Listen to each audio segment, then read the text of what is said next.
Hello guys. तो चलिए बिना देरी किए शुरू करते हैं कहानी का आज का एपिसोड। अगली सुबह कपूर मेंशन सुकून अभी भी किसी मासूम परी की तरह सो रही थी और अरमान बेड पर अपने हाथ पर सर रखकर अपनी एंजल को निहार रहा था। आखिर ये लम्हा कितने दिनों बाद उसके नसीब में आया था, पूरे 2 महीने।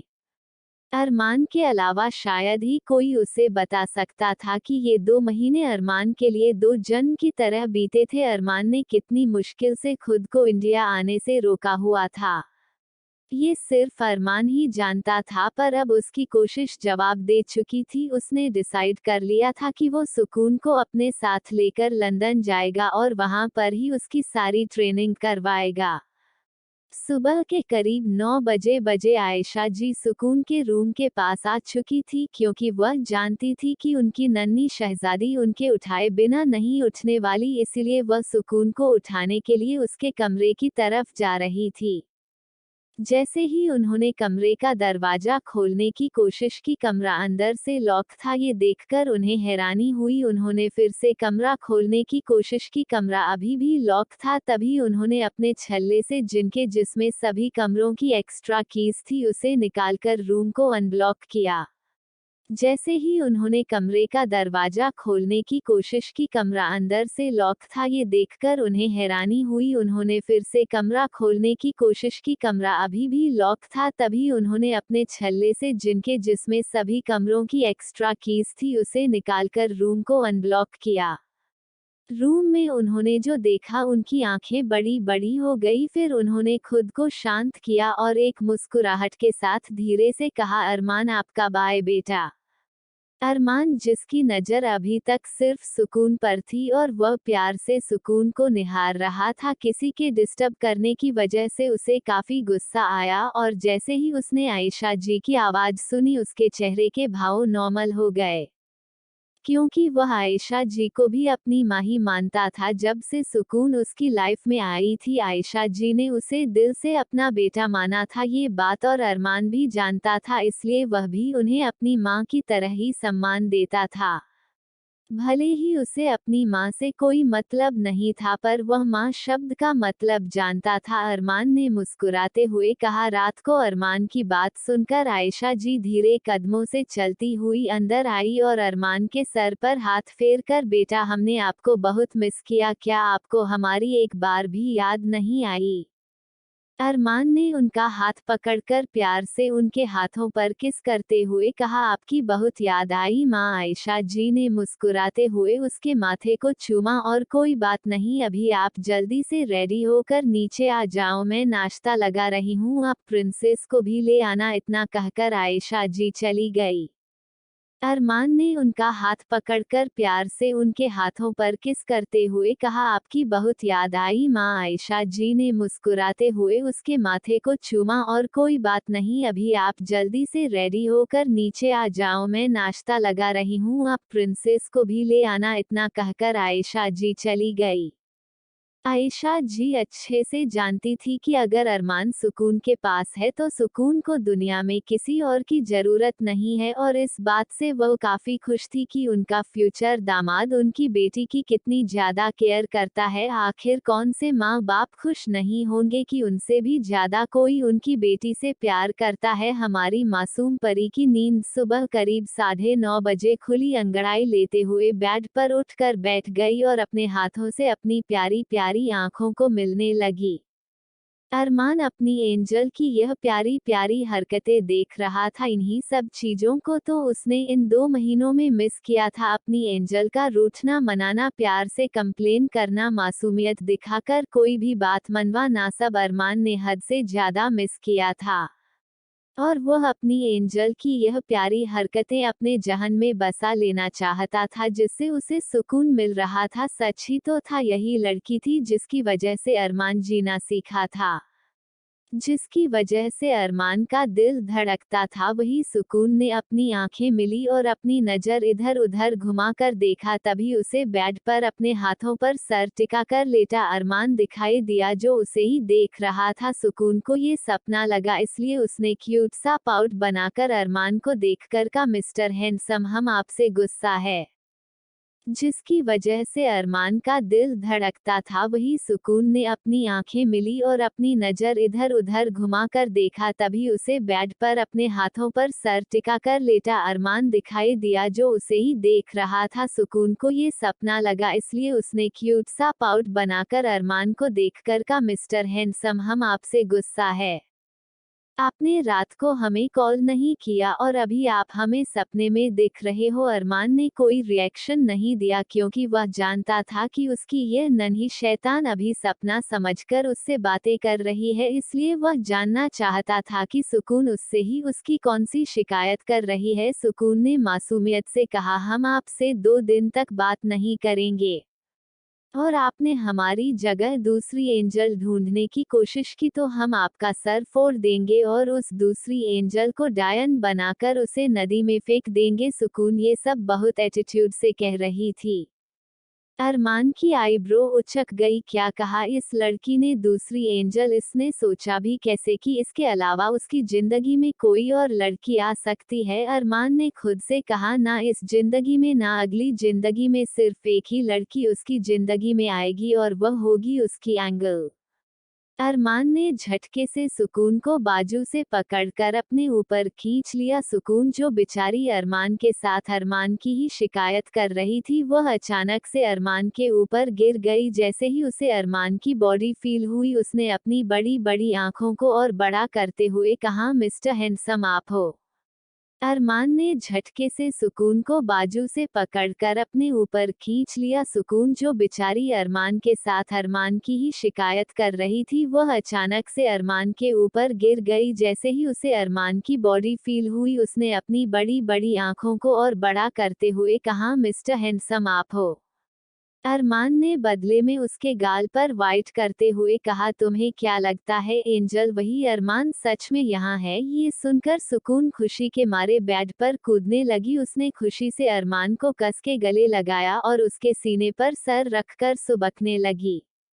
अरमान उसके सर को सहला रहा था। सुकून ने सुबकते हुए कहा, मिस्टर हैंडसम प्लीज हमें छोड़कर मत जाना, आप सच्ची में आ गए ना, हमें आपके बिना नहीं रहना, प्लीज हमें नहीं रहना। सुकून की बात सुनकर अरमान ने उसके सर को सहलाते हुए कहा, अब मैं भी आपके बिना नहीं रह सकता एंजल, मैं आपको अपने साथ लेकर जाऊंगा, आप आओगी ना मेरे साथ? इतना कहकर अरमान ने सुकून का छोटा सा चेहरा अपने हाथों में भर लिया। सुकून ने रोते हुए अपना सर हिलाया और अरमान की बात बिना सुने अरमान के होंठों पर अपने होंठ रख दिए। वही अरमान बिना पलके झपकाए सुकून की हरकतें नोटिस कर रहा था। सुकून जोर जोर से उसके होठों को काट रही थी, क्योंकि जब भी वह इसी तरह से अरमान की बात मानती थी तो अरमान उसके होठों पर होंठ पर किस करता था। और अरमान की बात बिना सुने अरमान के होंठों पर अपने होंठ रख दिए। वही अरमान बिना पलके झपकाए सुकून की हरकतें नोटिस कर रहा था। सुकून जोर जोर से उसके होठों को काट रही थी, क्योंकि जब भी वह इसी तरह से अरमान की बात मानती थी तो अरमान उसके होठों पर होंठ पर किस करता था। पर सुकून को किस थोड़ी करना आता था। वह अरमान के दोनों होठों को अपने दांतों के बीच दबाकर काट रही थी और अपने होठों से लॉलीपॉप की तरह चूस रही थी। अरमान बिना किसी एक्सप्रेशन के जो कुछ भी उसकी एंजल करना चाहती थी उसे करने दे रहा था। काफी देर तक अरमान के होठों पर किस करने के बाद सुकून ने गहरी सांस लेते हुए अरमान को छोड़ा और एक प्राउड भरी स्माइल के साथ देखा, मिस्टर हैंडसम सुकून को भी किस करना आता है? इतना कहकर सुकून अरमान की तरफ देखकर मुस्कुराने लगी। सुकून को मुस्कुराता देख अरमान को भी खुशी हुई। उसने प्यार से सुकून के गालों पर किस करते हुए कहा, माय वाइल्ड एंगल। इतना कहकर उसने सुकून के गालों पर वाइट कर लिया। सुकून ने आकर के अरमान को घूर कर देखा और मुंह फुलाकर कहा, आपने हमें क्यों काटा? अरमान ने प्यार से कहा, तो आप भी हमें काट लो। अरमान की बात सुनकर सुकून खुशी से बेड पर कूदने लगी। वहीं सुकून को इस तरह छोटी सी बात के लिए खुश होता देख अरमान हैरानी से उसे देखने लगा। इससे पहले कि अरमान कुछ कहता या करता, सुकून ने अरमान को बेड पर धक्का दिया और उसके पेट पर बैठकर उसकी शर्ट को खोलने लगी। अरमान ने कुछ रिएक्शन नहीं दिया।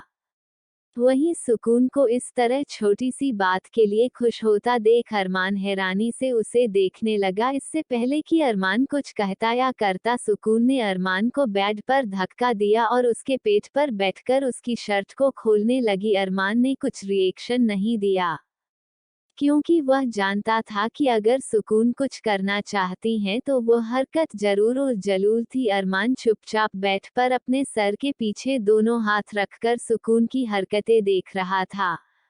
सुकून उसके पेट पर बैठकर उसके पूरे शर्ट के बटन खोल चुकी थी। अब उसके सामने अरमान की ब्रॉड चेस्ट और उसके बाइसेप्स थे। सुकून ने उन पर अपने नन्हे नन्हे हाथों को खेलते हुए कहा, मिस्टर हैंडसम, आप तो बहुत स्ट्रॉन्ग, बिल्कुल ऋतिक रोशन की तरह। वही किसी और का कंपैरिजन खुद के साथ करता देख अरमान ने सुकून को देखा और कहा, मैंने आपसे कहा था ना कि आपको ही बॉलीवुड की मूवी नहीं देखो, फिर आपने क्यों देखी? अरमान की बात सुनकर सुकून ने अपनी जीभ दांतों तले दबा ली और मासूम चेहरा बनाकर कहा, हैंडसम, हमने नहीं देखी, बस आरजू के साथ हैं इसलिए हमने भी देख ली। इतना कहकर सुकून ने मासूम सा चेहरा बना लिया और अपनी प्यारी प्यारी आंखों को बार बार आने लगी और अच्छे से सुकून के सारे बहाने समझता था, पर आज वह अपनी सुकून को बिल्कुल भी तंग नहीं करना चाहता था, इसलिए उसने आगे कुछ नहीं कहा कि अरमान को चुप होता देख सुकून को लगाकर कुछ नहीं कहेगा, इसीलिए वो खुशी खुशी अरमान के बाइसेप्स पर हाथ फेरने लगी।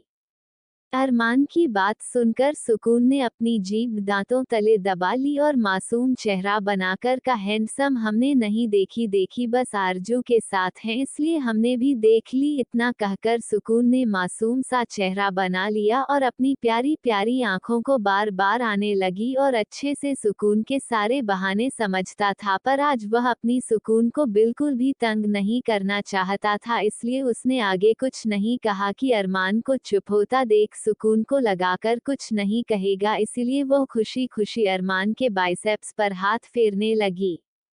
अरमान के लिए यह एक्सपीरियंस काफी नया था। इस वक्त अरमान एक 16 साल का लड़का था और 17 साल से शुरू था वह एक टीनेजर था। उसके हार्मोन्स इम्बैलेंस हो रहे थे। सुकून की इस तरह की हरकत की वजह से इम्बैलेंस हो रहे थे। सुकून ने उसके सीने पर अपने होंठ रखकर वहां पर कस के काट लिया। वहां पर सुकून के दांतों के निशान हो गए, पर अरमान ने कुछ नहीं कहा। अरमान जोर से अपनी मुठ्ठियां बनाकर खुद को कंट्रोल करने की कोशिश कर रहा था, क्योंकि वह जानता था कि उसके साथ क्या हो रहा है, पर वह ये भी जानता था कि सुकून इस वक्त एक 12 साल की छोटी सी बच्ची है। वही सुकून को ये सब करने में काफी खुशी हो रही थी, क्योंकि उस दिन दिव्या, आरजू और सुकून ने एक मूवी देखी थी जिसमें हीरो और हीरोइन का रोमांस चल रहा था और हीरोइन है इसी तरह से हीरो की शर्ट निकालकर उसे जगह जगह पर किस और वाइट किया था। बाद में मासूम सुकून ने दिव्या और आरजू से पूछा था कि ऐसा क्यों, तो उन दोनों ने बताया था कि अगर कोई इंसान दूसरे इंसान को पसंद या प्यार करता हो तो वह इसी तरह से अपना प्यार जताता है, जिससे कि वह निशान उसका प्यार दर्शाते हैं। और सुकून को यही लग रहा था कि अगर उसने अरमान को ज्यादा बाइट किया तो उसका प्यार अरमान के लिए और ज्यादा बढ़ जाएगा। वही सुकून को ये सब करने में काफी खुशी हो रही थी, क्योंकि उस दिन दिव्या, आरजू और सुकून ने एक मूवी देखी थी जिसमें हीरो और हीरोइन का रोमांस चल रहा था और हीरोइन है इसी तरह से हीरो की शर्ट निकालकर उसे जगह जगह पर किस और वाइट किया था। बाद में मासूम सुकून ने दिव्या और आरजू से पूछा था कि ऐसा क्यों, तो उन दोनों ने बताया था कि अगर कोई इंसान दूसरे इंसान को पसंद या प्यार करता हो तो वह इसी तरह से अपना प्यार जताता है, जिससे कि वह निशान उसका प्यार दर्शाते हैं। और सुकून को यही लग रहा था कि अगर उसने अरमान को ज्यादा बाइट किया तो उसका प्यार अरमान के लिए और ज्यादा बढ़ जाएगा। काफी देर तक सुकून अरमान के पूरे सीने से एप्स पर किस और वाइट कर दी रही। लगभग आधे घंटे में ही अरमान के पूरे सीने पर काटने और किस करने के निशान थे, छोटे छोटे दांतों के निशान बन चुके थे।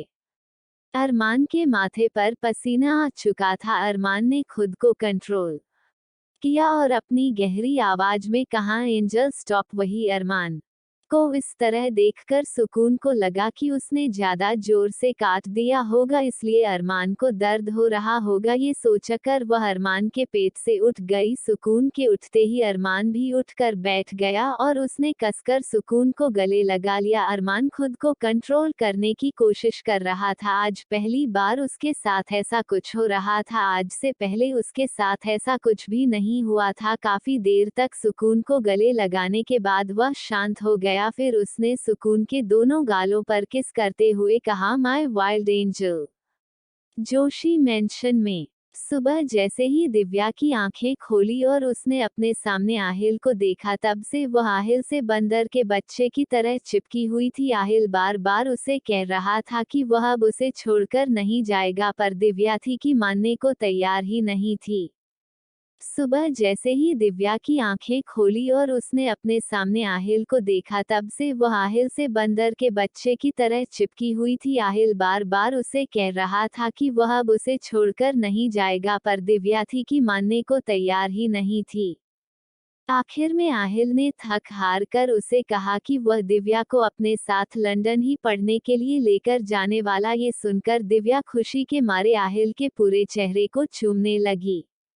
आहिल बस दिव्या की हरकतें देख रहा था। तभी दिव्या के दिमाग में वही पिक्चर का ख्याल आया कि जब उन्होंने वह पिक्चर देखी थी, तब तीनों ने ही कहा था कि आहिल कार्तिक और अरमान के साथ ऐसा ही करेंगे। दिव्या आहिल को बेड पर धक्का दिया और उसके पेट पर बैठकर उसके शर्ट के बटन खोलने लगी। उसने भी सुकून की तरह आहिल के सीने और एप्स पर अपने दांतों से नक्काशी बना दी। अरमान की तरह है बेचारा। आहिल चुपचाप खुद को कंट्रोल करने की कोशिश कर रहा था। उसने जैसे तैसे खुद को शांत किया और दिव्या के दोनों हाथ पकड़कर कहा, स्टॉप माय वाइल्ड कपकेक। वही राठौड़ मेंशन में आरजू और कार्तिक अभी भी गधे घोड़े बेचकर सो रहे थे। घर में कोई बड़ा नहीं था क्योंकि सभी लोग हॉस्पिटल जा चुके थे। घर में सिर्फ नौकर और बच्चे ही थे। जैसे ही आरजू की नींद खुली, उसने अपने बगल में सो रहे कार्तिक को देखा। कार्तिक को देखते ही उसकी आंखें बड़ी हो गई। फिर वह खुशी से कार्तिक के ऊपर बैठकर उसके पेट पर मुक्के मारकर खुशी से चिल्लाने लगी, आप आ गए कार्तिक, आप आ गए। आरजू और कार्तिक अभी भी गधे घोड़े बेचकर सो रहे थे। घर में कोई बड़ा नहीं था क्योंकि सभी लोग हॉस्पिटल जा चुके थे। घर में सिर्फ नौकर और बच्चे ही थे। जैसे ही आरजू की नींद खुली, उसने अपने बगल में सो रहे कार्तिक को देखा। कार्तिक को देखते ही उसकी आंखें बड़ी हो गई। फिर वह खुशी से कार्तिक के ऊपर बैठकर उसके पेट पर मुक्के मारकर खुशी से चिल्लाने लगी, आप आ गए कार्तिक, आप आ गए। बेचारा कार्तिक आरजू के जोर जोर से मुक्के खाने की वजह से उठ गया। उसने चिल्लाकर कहा, क्यों मुझे मारना चाहती हो डायन? वहीं खुद के लिए डायन सुनकर आरजू ने गुस्से से घूरकर कार्तिक को देखा और उसके गाल पर कसकर अपने दांत गड़ा दिए। बेचारे कार्तिक का पूरा गाल लाल हो गया और आरजू के दांत के निशान भी छप गए। कार्तिक ने गुस्से से घूर कर आरजू को देखा और उसे बेड पर पटक कर उसके ऊपर आकर उसके गालों को उसी तरह से कसकर काट लिया। आरजू के भी गालों पर कार्तिक के दांतों के निशान पड़ गए, पर आरजू भी कहाँ मानने वाली थी। उसने एक मुक्का कार्तिके के पेट पर मारा और उसे साइड में धकेलकर उसके हाथ ऊपर करके काट लिया। दोनों इसी तरह से एक दूसरे को कुत्तों की तरह काट रहे थे। कुछ ही देर बाद दोनों को दर्द हो रहा था। बेचारी आरजू रोने ही लगी थी। आरजू को रोता देख कार्तिक को अपनी गलती का एहसास हुआ कि वह भी आरजू की तरह ही पागलों की तरह उसे काट रहा था। उसने आरजू की तरफ देखा जिसके दोनों गालों पर उसके दांतों के निशान, हाथों पर भी उसके दांतों के निशान पड़ चुके थे। फिर उसने उसे गले लगाकर कहे, मेरी बॉक्सर शांत हो जाओ। आरजू ने रोते हुए कहा, आपने मुझे काटा। कार्तिक ने उसे शांत कराते हुए कहा, तुमने भी तो मुझे काटा। इतना कहकर उसने आरजू के सामने अपना चेहरा किया। आरजू ने जैसे ही कार्तिक को देखा, बेचारे के दोनों गाल पर उसके दांत, हाथों पर उसके दांत, गले पर, सीने पर, हर जगह पर काटा हुआ दिखाई दे रहा था। कार्तिक ने तो सिर्फ उसके दोनों गालों और एक हाथ पर काटा था, वह भी धीरे से, पर वह आरजू के लिए ज्यादा ही था। पर आरजू ने कसके उसके गालों पर काटा था। कार्तिक ने उसे गले लगाकर कहा, तुम तो मेरी जंगली बॉक्सर हो जो मुझे काटने पड़ते हैं। इतना कह कहकर उसने प्यार से आरजू के माथे को चूमा। आरजू ने भी खुशी खुशी उसे गले लगा लिया। उसने आरजू की तरफ देखा जिसके दोनों गालों पर उसके दांतों के निशान, हाथों पर भी उसके दांतों के निशान पड़ चुके थे। फिर उसने उसे गले लगाकर कहे, मेरी बॉक्सर शांत हो जाओ। आरजू ने रोते हुए कहा, आपने मुझे काटा। कार्तिक ने उसे शांत कराते हुए कहा, तुमने भी तो मुझे काटा। इतना कहकर उसने आरजू के सामने अपना चेहरा किया। आरजू ने जैसे ही कार्तिक को देखा, बेचारे के दोनों गाल पर उसके दांत, हाथों पर उसके दांत, गले पर, सीने पर, हर जगह पर काटा हुआ दिखाई दे रहा था। कार्तिक ने तो सिर्फ उसके दोनों गालों और एक हाथ पर काटा था, वह भी धीरे से, पर वह आरजू के लिए ज्यादा ही था। पर आरजू ने कसके उसके गालों पर काटा था। कार्तिक ने उसे गले लगाकर कहा, तुम तो मेरी जंगली बॉक्सर हो जो मुझे काटने पड़ते हैं। इतना कहकर उसने प्यार से आरजू के माथे को चूमा। आरजू ने भी खुशी खुशी उसे गले लगा लिया। कुछ देर बाद अरमान, सुकून, दिव्या, आहिल, कार्तिक, आरजू सभी लोग हॉस्पिटल आ चुके थे। अरमान सीधा भैरवी से मिलने के लिए गया था। भैरवी इस वक्त मजे से चिप्स खा रही थी, वह भी आर्यन से छुपकर, क्योंकि आर्यन अभी बाहर गया हुआ था। जैसे ही अरमान रूम के अंदर आया, भैरवी खुशी से चिल्लाने लगी, माय हैंडसम बॉय तुम आ गए। अरमान ने ज्यादा रिएक्ट नहीं किया और सीधा आकर भैरवी के गले लग गया। भैरवी ने भी उसे गले लगाकर कहा, तुम क्यों खड़ूस हो। अरमान ने कुछ नहीं कहा और उसके माथे पर किस किया और कहा, आपकी तबीयत कैसी है। भैरवी ने प्यारी सी स्माइल के साथ कहा, बिल्कुल ठीक, मुझे कुछ हो सकता है। भैरवी की बात सुनने के बाद अरमान का ध्यान उसके बगल के पालने में लेटी छोटी सी परी पर गया, जो इस वक्त अपनी उंगलियां मुंह में भरकर चूस रही थी। उसे देखकर अरमान के दिल में कुछ अलग एहसास हो रहे थे। अरमान के चेहरे के कॉम्प्लिकेटेड एक्सप्रेशन देखकर भैरवी ने मुस्कुराते हुए अरमान को बेड पर बिठाया और आर्य को गोद में लेकर अरमान की गोद में रख दिया। अरमान के हाथ आज पहली बार किसी चीज को लेकर कँप रहे थे। अरमान ने कांपते हाथों से आर्या को गोद में लिया। भैरवी ने मुस्कुराते हुए कहा, तुम्हारी बहन अरमान। अरमान के चेहरे के कॉम्प्लिकेटेड एक्सप्रेशन देखकर भैरवी ने मुस्कुराते हुए अरमान को बेड पर बिठाया और आर्य को गोद में लेकर अरमान की गोद में रख दिया। अरमान के हाथ आज पहली बार किसी चीज को लेकर कँप रहे थे। अरमान ने कांपते हाथों से आर्या को गोद में लिया। भैरवी ने मुस्कुराते हुए कहा, तुम्हारी बहन अरमान। अरमान ने अपना सर हिलाया और छोटी सी आर्या के माथे पर किस करते हुए कहा, भैया तुम्हारा हमेशा ख्याल रखेंगे। आर्या जो कि अपनी उंगलियां चूस रही थी, अरमान की आवाज सुनकर अपनी बड़ी बड़ी आंखों से अरमान को देखने लगी। वो काफी खुश नजर आ रही थी, जैसे उसे अरमान की बात पसंद आई हो। वही हॉस्पिटल के दरवाजे पर खड़ी सुकून इस वक्त आर्या को घूर रही थी, क्योंकि उसे बिल्कुल पसंद नहीं था कि उसके अलावा अरमान किसी से प्यार से बात करे या फिर उसके साथ ज्यादा क्लोज हो। उसने गुस्से से कमर पर हाथ रखकर अंदर आई और उसने गुस्से से कहा, मिस्टर हैंडसम आपने इसे क्यों किस किया। वहीं सुकून की प्यारी सी आवाज और उसके चेहरे पर गुस्सा देखकर सब लोगों ने अपना सर हिला दिया, क्योंकि सब जानते थे जिस तरह से अरमान सुकून को लेकर पजेसिव है, उसी तरह से सुकून भी अरमान को लेकर पजेसिव है। भैरवी ने सर हिलाकर कहा, जल कुकड़े कहीं के दोनों एक जैसे ही। फिर उसने प्यारी सी मुस्कुराहट के साथ कहा, प्रिंसेस, क्योंकि वह अरमान की बहन है और आप तो उसकी एंजल, दुनिया में सबसे ज्यादा जरूरी आप ही हो अरमान के लिए। भैरवी ने सर हिलाकर कहा, जल कुकड़े कहीं के दोनों एक जैसे ही। फिर उसने प्यारी सी मुस्कुराहट के साथ कहा, प्रिंसेस, क्योंकि वह अरमान की बहन है और आप तो उसकी एंजल, दुनिया में सबसे ज्यादा जरूरी आप ही हो अरमान के लिए। भैरवी की बात सुनकर सुकून के चेहरे का गुस्सा थोड़ा कम हुआ, फिर भी उसने कमर पर हाथ रखकर अरमान के पास आते हुए छोटी सी बच्ची को दिखा। उसे देखते ही सुकून के चेहरे पर खुशी आ गई। उसने खुशी से कहा, ये तुम मेरी तरह ही क्यूट है, मुझे भी इसे पकड़ना है बुआ।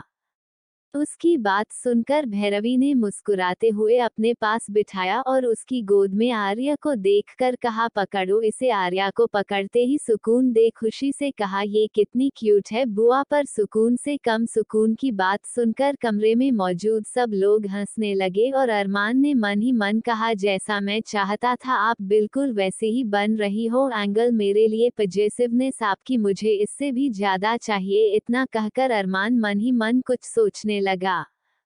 क्या मोड़ लाएगी यह कहानी। भैरवी से मिलने के बाद सभी लोग घर के लिए निकल गए थे। कुछ दिनों तक सब कुछ नॉर्मल चलता रहा। सुकून एक पल के लिए भी अरमान को छोड़ने को तैयार नहीं थी, जिस वजह से अरमान उसे लेकर राठौड़ मेंशन में चला गया था। कपूर फैमिली वालों ने भी कुछ नहीं कहा, क्योंकि वह जानते थे कि उनके कुछ कहने से सुकून मानने वाली नहीं है। इसी तरह एक हफ्ता बीत गया और इस बीच पूजा पाठ के दौरान भैरवी की बेटी का नाम भी रखा गया, जो कि पहले से ही तय था, आर्या। इस वक्त सभी लोग राठौड़ मेंशन में मौजूद थे और सारे बच्चे अपने अपने लगेज के साथ तैयार थे। घर के सभी बड़ों की आंखों में आंसू थे। आज उनसे उनके सभी बच्चे दूर जाने वाले थे। जब अरमान ने सुकून को खुद के साथ पढ़ने के लिए लंदन ले जाने के बाद की, तब कपूर फैमिली के बाकी तीनों बेटे रोहन, अंश और वंश तीनों ने भी लंदन में ही पढ़ने की इच्छा जाहिर की। रोहन की वजह से अनन्या ने भी जिद पकड़ ली और कार्तिक दिव्या को लेकर जा रहा था, इसलिए आदित्य ने भी जिद पकड़ ली कि उसे भी लंदन ही पढ़ने के लिए जाना है। इसी तरह सभी बच्चों ने जिद पकड़ ली। आखिर में सभी बड़ों को मानना ही पड़ा। इस वजह से आज सारे बच्चे लंदन जाने वाले थे। अरमान ने पहले ही इन सभी की एडमिशन लंदन के सबसे अच्छे स्कूल में करा दी थी। क्योंकि अरमान, आहिल और कार्तिक तीनों इस वक्त कॉलेज में थे, इस वजह से बाकी सभी बच्चों का एडमिशन अरमान ने कॉलेज के ही एक ब्रांच, जो कि 10th स्टैंडर्ड थी, वहां पर इन सब की एडमिशन करा दी थी, जो कि बस कुछ ही दूर पर था अरमान के कॉलेज से, जिससे वह हमेशा सुकून पर नजर भी रख सकता था। सभी बच्चे कार में बैठकर एयरपोर्ट के लिए निकल गए। एयरपोर्ट पर पहुंचकर सभी लोग अरमान के प्राइवेट जेट में बैठ गए और उनकी यहां से लाइफ की न्यू स्टार्टिंग होने जा रही थी। सभी लोग प्लेन में हंसी मजाक कर रहे थे, पर अरमान बिल्कुल चुपचाप शांति से सीट पर अपना सर टिकाए सुकून को गोद में लेकर बैठा था। उसके चेहरे पर इस वक्त सिर्फ शांति थी, पर अपनी एंजल को खुद के करीब होने का एहसास मिलने की वजह से सुकून भी था। सुकून प्लेन से दिखने वाले सभी बादलों को देखकर खिलखिलाते हुए हंसकर अरमान से बातें कर रही थी। अरमान आंखें बंद करके उसकी मीठी आवाज को सुन रहा था। इसी तरह से उनका सफर हंसी मजाक करते हुए खत्म हुआ और वह सभी रात को 12 बजे लंदन पहुंच गए। लंदन एयरपोर्ट पर सभी के उतरते ही एयरपोर्ट के बाहर लंबी गाड़ियों की कतार लगी हुई थी। अरमान सुकून का हाथ पकड़कर उसे ले जाकर सीधा बीच में लगी हुई एक कार के अंदर बैठ गया। अरमान के बैठते ही सभी लोग भी एक एक कार में जाकर बैठ गए। इसी के साथ उनकी गाड़ियों का काफिला लंदन की सड़कों पर दौड़ने लगा। अरमान गाड़ी के अंदर बैठी सुकून को देख रहा था, जो खुशी से मुस्कुराते हुए बाहर के नज़ारे देख रही थी। उसने खुशी से अरमान से कहा, मिस्टर हैंडसम, ये कितनी सुंदर जगह है ना। अरमान ने प्यार से उसके गालों को खींचते हुए कहा, आपसे कम एंजल। सुकून ने मुस्कुरा कर कहा, वह तो हमें पता है। सुकून सबसे ज्यादा प्रीति है। ऐसे ही बातें करते करते उनकी मंजिल आ गई। सभी गाड़ियां एक बड़े से घर के आगे आकर रुकी। घर पूरी तरह से वाइट कलर का था। दिखने में वो बहुत बड़ा और खूबसूरत था। उसके दोनों ओर गार्डन और फाउंटेन थे। रंग बिरंगी फूलों और फलों के पेड़ भी लगे हुए थे। सभी लोग गाड़ियों से उतरकर अंदर जाने लगे। सब लोग काफी खुश नजर आ रहे थे, क्योंकि भले ही वह अभी अपने परिवार से दूर थे, पर उन सभी के पास यहाँ पर अपनी लाइफ एंजॉय करने का फुल चांस था। वही सिंगल बॉयज तो काफी खुश नजर आ रहे थे, क्योंकि उन्हें लग रहा था कि उनकी जिंदगी में भी जरूर कोई ना कोई आएगी। सब लोग घर के अंदर चले गए। सब लोग अपने अपने कमरे में जाकर फ्रेश हो गए और सो गए, क्योंकि रात काफी हो चुकी थी। वही अरमान के कमरे में सुकून अरमान के पेट के ऊपर बैठे उसके बालों के साथ खेल रही थी। अरमान चुपचाप सुकून को जो करना चाहती थी वो करने दे रहा था। सुकून ने उसके बालों को अपने हाथों से चलाते हुए कहा, मिस्टर हैंडसम, आपके बाल कितने सॉफ्ट है, बिल्कुल मेरे टेडी की तरह है। वही सुकून की बात सुनकर अरमान की आईब्रोज आपस में सिकुड़ गई। उसने कहा, कौन सा टेडी? सुकून ने दांत दिखाते हुए कहा, डोडो। अरमान ने कहा, उसे तो मैंने फेंक दिया था ना। सुकून बत्ती सी दिखाते हुए कहा, हम उसे वापस ले आए। सुकून की बात सुनकर अरमान ने कहा, क्या तुम उसे यहाँ पर भी लेकर आए हो? सुकून ने जल्दी से अपना सर हिलाते हुए कहा, नहीं, हम नहीं लाए। ये सुनकर अरमान के एक्सप्रेशन थोड़े नॉर्मल हुए। सुकून की तरफ देखकर कहा, अब आप जल्दी से सो जाओ, कल आपका स्कूल का पहला दिन है। सुकून ने भी अरमान की बात माने और चुपचाप सो गई। अगली सुबह सब लोग स्कूल जाने के लिए रेडी हो चुके थे। क्योंकि अरमान, आहिल और कार्तिक इस वक्त जूनियर कॉलेज में थे, इसलिए उन्हें कोई भी स्कूल यूनिफॉर्म पहनने की जरूरत नहीं थी। वह तो कैजुअल कपड़े पहने हुए थे। अरमान में black pant with white shirt जारी किया हुआ था, जिसमें वह बहुत ज्यादा हॉट लग रहा था। ऊपर से उसके जेल से सेट किए बाल, जिसमें वह कहर ढा रहा था। सबसे पहले अरमान सुकून को लेकर स्कूल पहुंचा। उसके पीछे पीछे ही सभी लोगों की स्कूल आ चुके थे। अरमान ने प्रिंसिपल से सबका ध्यान रखने के लिए कहा और फिर सुकून को उसकी क्लास में छोड़कर कहा, शैतानी मत करना, पढ़ाई पर अच्छे से ध्यान देना। इतना कहकर उसने सुकून के माथे पर किस किया और स्कूल से कॉलेज के लिए निकल गया।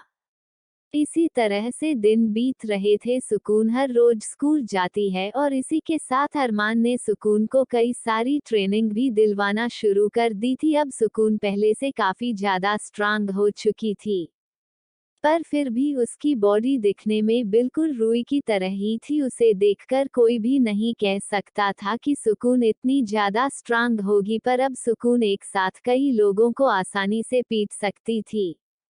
सुकून काफी ज्यादा लड़ाकू भी हो गई थी। वह हर रोज किसी ना किसी की पिटाई करती थी स्कूल में, जिस वजह से अरमान से उसे डांट भी खानी पड़ती थी, पर वह अपनी क्यूटनेस दिखाकर अरमान को हमेशा फैसा लेती थी। इसी तरह दिन बीत रहे थे। सब लोग दिन ब दिन बड़े और होशियार होते जा रहे थे। आज उन सबको लंदन आकर 2 साल बीत चुके थे।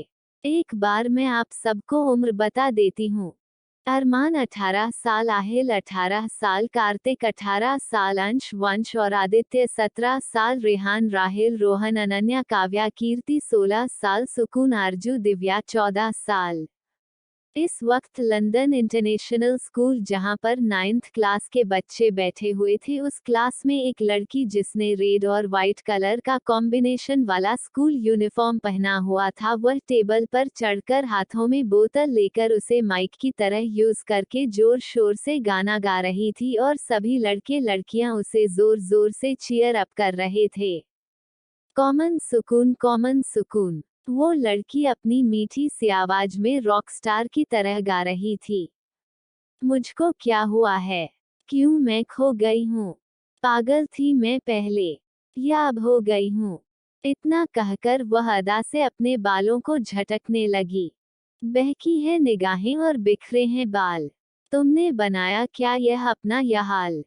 कोई मिल गया मेरा दिल गया। मेरा दिल गया, क्या बताओ यारो? क्या बताओ यारो, कोई मिल ही गया।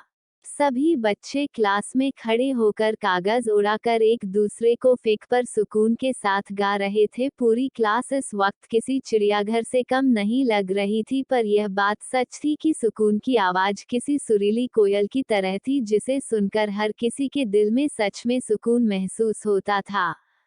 सुकून अभी भी गा ही रही थी कि तभी अचानक से एक टीचर की चिल्लाने की आवाज आई, यह क्या हो रहा है यहाँ? सभी ने उस तरफ देखा। दरवाजे पर उनके इकोनॉमिक्स के टीचर नोटबुक लेकर खड़े थे। उनके चेहरे पर गुस्सा साफ साफ नजर आ रहा था। उन्हें देखकर सभी बच्चे चुपचाप अपनी अपनी सीट पर बैठकर, सिवाय हमारी सुकून के। सुकून अभी भी बेंच पर खड़ी उन्हें घूर रही थी। उन सर का नाम प्रोफेसर स्मिथ था। प्रोफेसर अंदर आए और उन्होंने नाराजगी भरे लहजे में सुकून को देखकर कहा, व्हाट आर यू डूइंग सुकून? Everyday you do the same thing. तुम्हारी वजह से हर रोज क्लासरूम चिड़ियाघर बन जाता है। टीचर की बात सुनकर सुकून ने गुस्से से मुंह फुलाकर अपने दोनों हाथ कमर पर रखे और टीचर को घूरते हुए कहा, सर इसमें हमारी कोई गलती नहीं है, आप सब हमें आकर पकाकर जाते हो, इस वजह से हम सबको प्यास करने के लिए अपनी क्यूट प्यारी सी आवाज में गाना गाते हैं। सुकून खुद की तारीफ करते हुए ये सब कह रही थी। सुकून की बात सुनकर सभी लोग सीटियां बजा रहे थे। प्रिंसिपल ने घूरकर सभी बच्चों को देखा, सभी बच्चे चुप हो गए, पर सुकून कहाँ चुप होने वाली थी। उसने घूरते हुए एक टीचर से कहा, अगर आप सबकी आवाज अच्छी होती तो हम इस तरह से परेशान नहीं होते और हमें सबका ध्यान भटकाने के लिए इतना अच्छा गाना नहीं खाना पड़ता। आपको तो हमारी तारीफ करनी चाहिए कि आपको हमारा गाना सुनने को मिल रहा है, वरना द ग्रेट सुकून कपूर इस तरह से किसी के लिए गाना गाया, ऐसा हो ही नहीं सकता। इतना कहकर सुकून एटीट्यूड से चलती हुई सीधा जाकर अपनी बेंच पर बैठ गई। प्रिंसिपल हो या फिर स्कूल कॉलेज का कोई भी लड़का लड़की, सुकून को कुछ कहने की उनमें हिम्मत नहीं थी, क्योंकि सुकून को लेकर अरमान कितना प्रोटेक्टिव है ये बात सभी लोग अच्छे से जानते थे। सुकून अभी स्कूल में पढ़ रही थी। स्कूल में 8 स्टैंडर्ड से लेकर पोस्ट ग्रेजुएशन तक सारे कोर्स थे, इसलिए अरमान भी इसी स्कूल कॉलेज में पढ़ता था। अरमान इस वक्त 12th पास करके फर्स्ट ईयर एमबीए कर रहा था। जैसे ही सुकून अपनी बेंच पर आकर बैठ गई, उसके साइड में बैठी दिव्या ने उससे घूरकर देखा और आरजू ने भी। सुकून ने उन दोनों की तरफ देखकर मासूम सा चेहरा बनाकर कहा, तुम दोनों हमें ऐसे क्यों घूर रही हो। इतना कहकर वह मासूम बच्चे की तरह अपनी आंखें झपकाने लगी। उसे देखकर दिव्या ने घूरते हुए कहा, तुम सुधरोगे नहीं, हर रोज क्लास को चिड़ियाघर बना देती हो और फिर भाई के सामने जाने पर बिल्कुल मासूम बन जाती हो। दिव्या की बात सुनकर सुकून ने मासूम सा चेहरा बनाकर कहा, पर सुकून तो सच में मासूम है, देखो। इतना कहकर उसने अपना चेहरा और ज्यादा मासूम और क्यूट बना लिया। उसे देखकर दिव्या ने सर हिलाते हुए कहा, हाँ मेरी माँ तुमसे ज्यादा मासूम क्यूट इंटेलिजेंट कोई नहीं है। ये सुनकर सुकून खुश हो गई। टीचर ने उन तीनों की तरफ देखकर थोड़े गुस्से से कहा, तुम तीनों ध्यान दो क्लास में। इतना कहकर उन्होंने पढ़ाना शुरू कर दिया। पढ़ाई के टाइम पर सुकून का पूरा ध्यान क्लास में था, क्योंकि अगर उसे अच्छे मार्क्स नहीं आते तो इस बार अरमान उसे बड़ी पनिशमेंट देता, क्योंकि पिछले 2 सेमेस्टर में सुकून के स्कोर में काफी ज्यादा गिरावट हुई थी, क्योंकि सुकून क्लास में पढ़ाई कम और दादागिरी ज्यादा करती थी। और अरमान ने उसे इस बार वार्निंग दी थी कि अगर उसके अच्छे मार्क नहीं आए तो वह उसे इंडिया भेज देगा। सुकून को इंडिया जाने से कोई प्रॉब्लम नहीं थी, पर उसे प्रॉब्लम इस बात से थी कि अरमान उसके साथ इंडिया नहीं आएगा। इसी तरह से लंच ब्रेक भी हो गया। लंच ब्रेक में सभी लोग कैंटीन में लंच करने के लिए आते थे। दिव्या, सुकून और आरजू अभी क्लास में ही बैठी हुई थी। दिव्या ने कहा, चलो हम लंच करने चलते हैं। सुकून और आरजू ने अपना सर हिलाया और तीनों कैंटीन की तरफ चले गए। कैंटीन में इस वक्त सभी लोग मौजूद थे, वह तीनों भी आकर बैठ गए।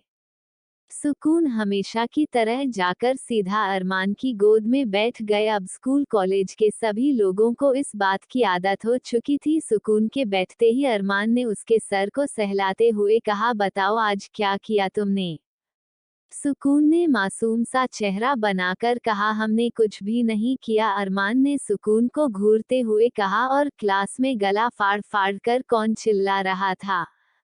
सुकून ने मुंह फुलाकर कहा, हम चिल्ला नहीं रहे थे, हम गाना गा रहे थे, वह भी बहुत सुंदर वाला। अरमान ने सुकून को घूरते हुए कहा, तो जब मैंने पहले आपसे पूछा तब आपने क्यों नहीं बताया कि आप गाना गा रही थी।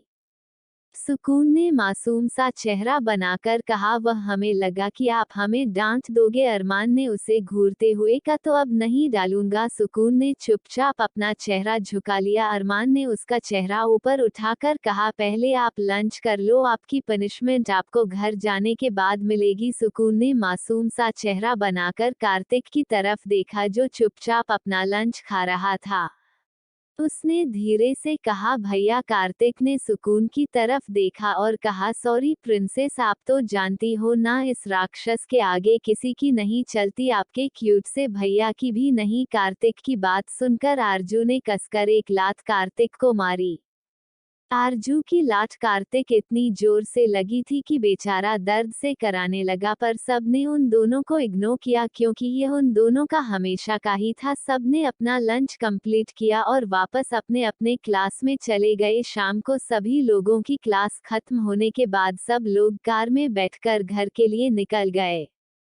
इस वक्त घर में सुकून अपने कमरे में बिस्तर पर लेटी हुई थी। उसे नीचे जाने में डर लग रहा था क्योंकि अरमान जब से आया था वह स्टडी रूम में ही था और अरमान ने उसे घर जाने के बाद पनिशमेंट देने के बारे में कहा था। सुकून अभी यह सब सोच ही रही थी कि उसे अरमान से बचने की क्या कर तरकीब सोचनी चाहिए कि तभी उसका पेट अचानक से बहुत ज्यादा दर्द करने लगा। उसे कुछ समझ नहीं आ रहा था कि इस तरह से उसका पेट दर्द क्यों कर रहा है, जबकि उसने आज कुछ बाहर का खाया ही नहीं। उसका पेट कमर के नीचे से काफी ज्यादा दर्द कर रहा था। वह दर्द के मारे बेड पर लेटने लगी, फिर भी उसका दर्द कम नहीं हो रहा था। उसने धीरे से अपने पेट पर एक कुशन रखा और दोनों घुटनों को आपस में मिलाकर बैठ गई।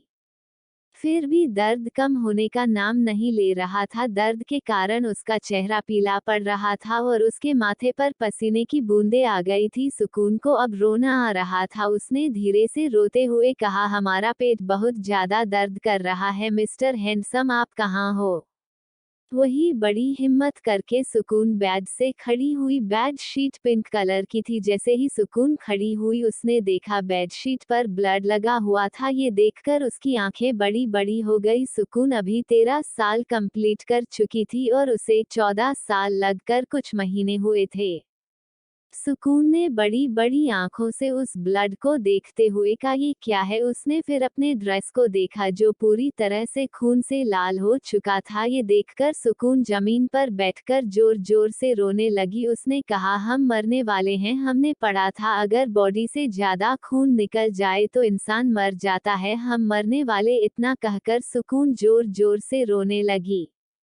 अब सुकून के पेट का दर्द और भी ज्यादा बढ़ रहा था। उसने अपने पेट को कसकर पकड़ते हुए था, हम मर जाएंगे तो हमारे मिस्टर हैंडसम का क्या होगा? उनके लिए हमारे जैसे क्यूट लड़की कहाँ से मिलेगी? नहीं नहीं, हम भूत बनकर भी उनके साथ ही रहेंगे। हम उन्हें किसी और के साथ नहीं रहने देंगे।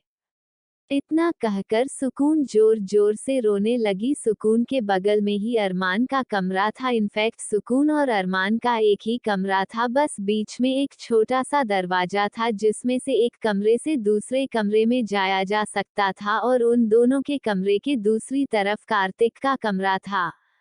सुकून का रोना अब धीरे धीरे कम हो रहा था क्योंकि ज्यादा खून निकलने की वजह से उसे काफी कमजोरी लग रही थी। उसकी आंखें बंद हो रही थी। उसने रोते हुए कहा, हम मर जाएंगे। हमारे मिस्टर हैंडसम का क्या होगा? इतना कहते कहते वह जमीन पर लेट गई क्योंकि अब उसके लिए दर्द सहना मुश्किल हो रहा था। तभी अचानक से दरवाजा खुला और अरमान लंबे कदम लेते हुए अंदर आया। जब अरमान ने सुकून को इस तरह से जमीन पर लेटे देखा, वह दौड़ते हुए सुकून के पास आया। उसने सुकून का सर गोद में रखकर कहा, क्या हुआ एंजल?